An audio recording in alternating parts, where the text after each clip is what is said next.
Bonjour et merci de me donner l'occasion donc de présenter une des nombreuses innovations de Fret SNCF qui est le train fret digital.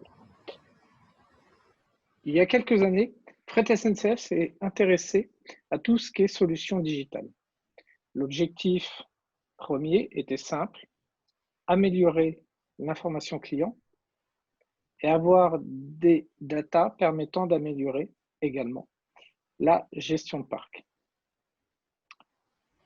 Pour ce faire, nous avons regardé l'ensemble des solutions techniques existantes et une nous a intéressé particulièrement, c'est celle développée par la société Traxens pour les transporteurs maritimes et fluviaux qui sont CMA-CGM, MSC.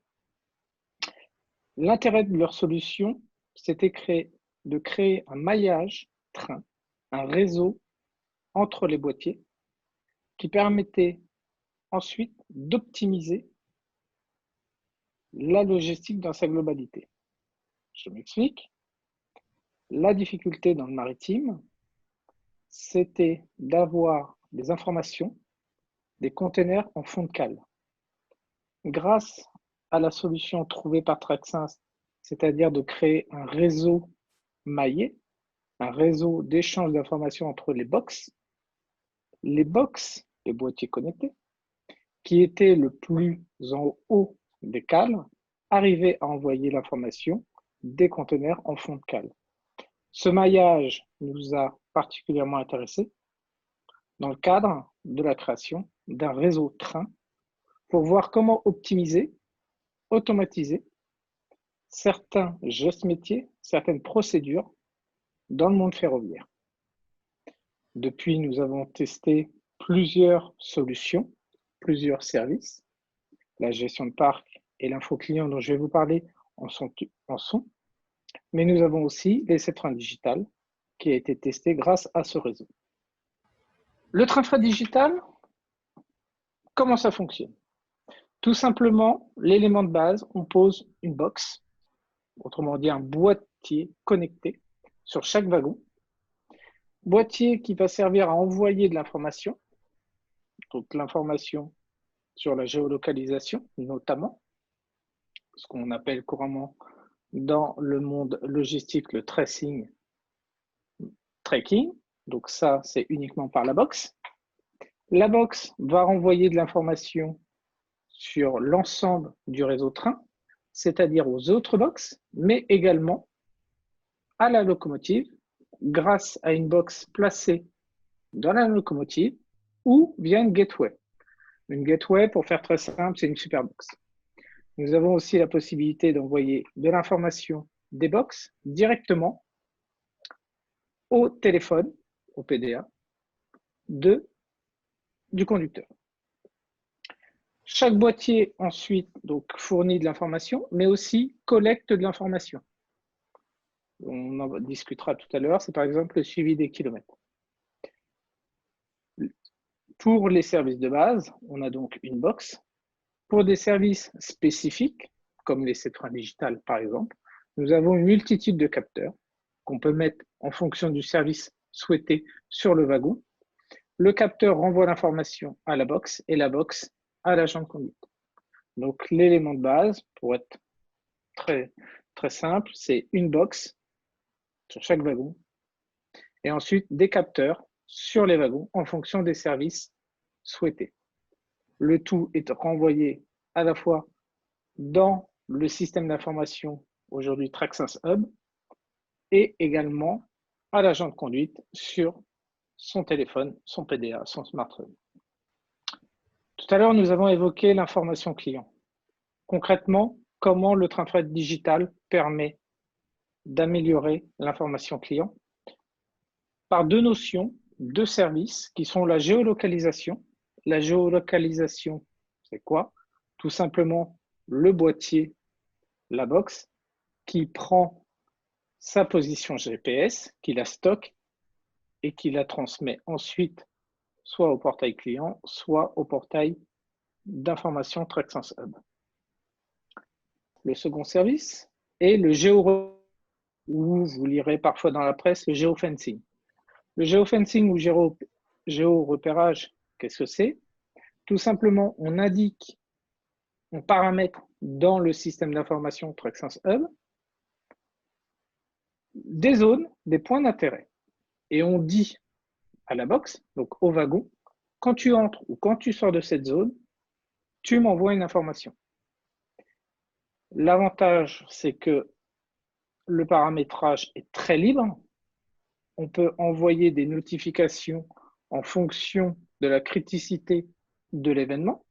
Par exemple, jeudi, je paramètre le système d'information pour que le directeur d'usine reçoive toutes les entrées et sorties de son site.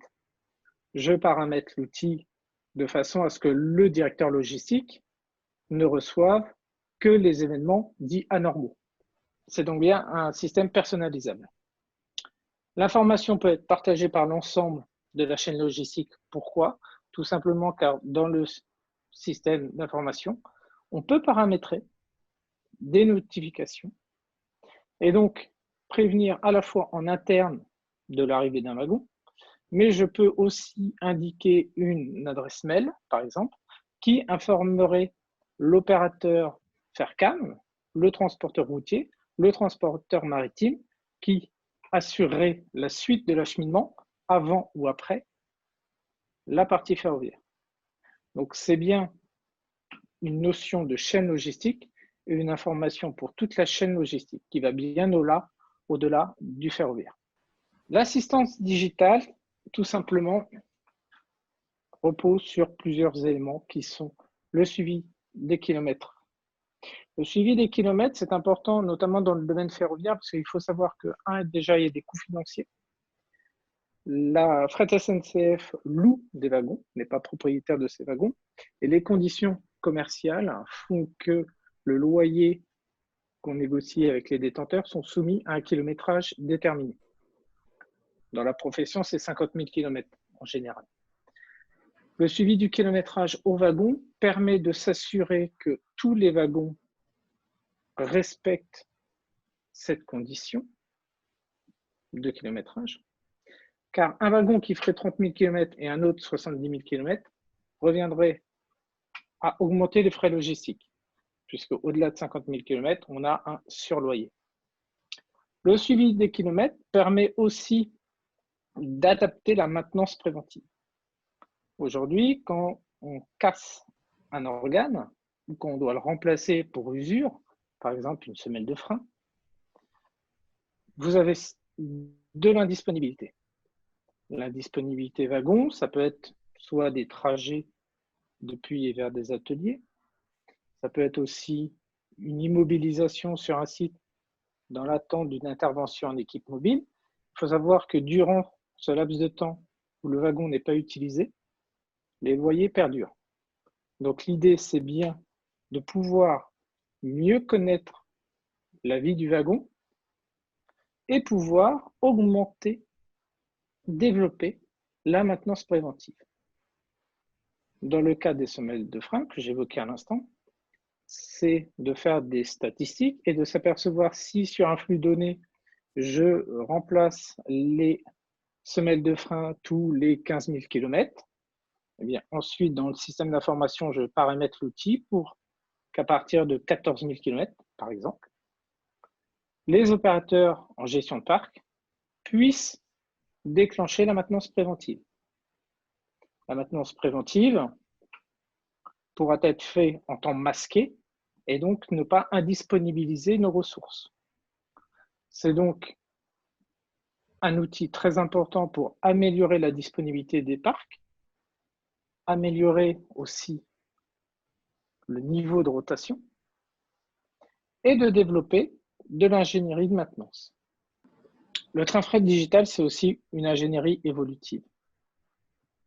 On vient d'évoquer les sujets géofencing, géolocalisation, la box.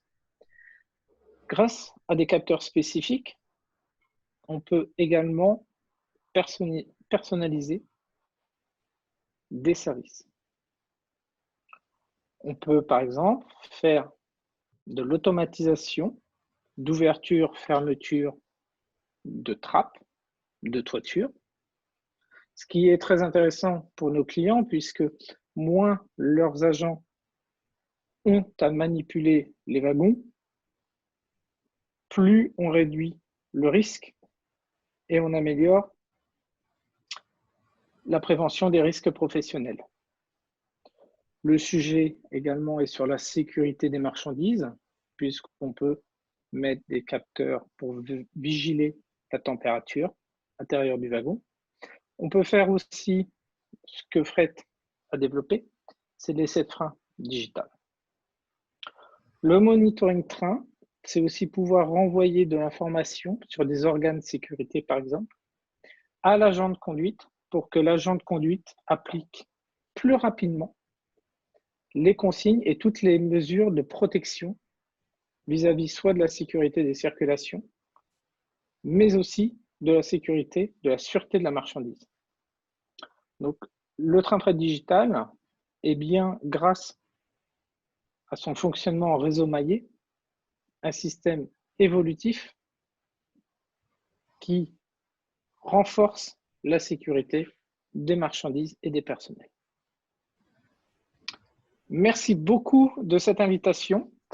Pour continuer nos échanges, donc je vous invite à visionner les quelques vidéos que vous pouvez trouver sur Internet. Et bien sûr, l'ensemble des équipes Fret SNCF et Traxens sont à votre disposition en cas de besoin.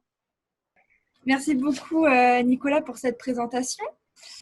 Donc, vous nous avez donc parlé de la box et on se demande la dimension, à quoi ça ressemble une box. Est-ce que vous pouvez nous en montrer une? Oui, pas de souci. Alors, une box, voilà, la nouvelle génération. Donc, juste pour que vous ayez des éléments de comparaison par rapport à un téléphone dont je ne citerai pas la marque, mais à la pomme. Donc, voilà la dimension. D'accord, très bien. Et tout à l'heure, vous avez parlé de géolocalisation. C'est quoi la différence avec le géorepérage au final? La géolocalisation, je dirais que c'est plus un service consultatif. Mon wagon prend ses positions GPS et lorsque je veux suivre un wagon précisément, quand je veux vérifier son temps de stationnement, je vais consulter le système d'information et là, j'ai l'information. La géolocalisation, c'est du consultatif. Le géorepérage, on est plutôt dans le domaine du paramétrage, de la notification. Et là, je ne fais rien, entre guillemets. J'indique dans le portail les informations que je veux recevoir. Donc, je dis par exemple, je souhaite qu'à l'entrée ou à la sortie de mon usine, j'ai un mail d'alerte qui me renseigne de cet état. D'accord, très bien. Et au final, le coût d'une box, c'est cher, c'est pas cher? Vous pouvez nous donner une fourchette de prix? Alors, je vous rassure tout de suite, par rapport à l'intérêt que ça a sur l'ensemble de la logistique au global, puisque je vous ai dit que c'était personnalisable et qu'on pouvait transmettre des informations, notamment via mail, à des prestataires, des partenaires, nous sommes sur quelques dizaines de centimes. Après, je ne pourrais pas vous donner d'informations plus précises parce que, comme je vous l'ai dit, on est dans un système personnifiable. Donc, le prix va dépendre des services que vous attendez. Mais je vous rassure de suite, c'est quelques dizaines de centimes d'euros et par rapport à l'intérêt au niveau logistique, le coût est très, très vite. D'accord, d'accord, très bien. Et donc, dernière petite question, qu'entendez-vous par le travail par exception? Alors, le travail par exception, donc ça revient donc à personnaliser à la fois donc, les services, mais aussi le niveau d'information. Ce qu'on ne souhaitait pas, c'est que tout le monde reçoive tout le temps toutes les informations. Donc, en fonction de votre profil, vous recevez les informations qui sont utiles. Un directeur d'usine, il voudra certainement toutes les entrées et sorties de son site. Alors qu'un directeur qualité Un directeur logistique au niveau central ne souhaitera certainement que les données qui sont liées à des événements critiques.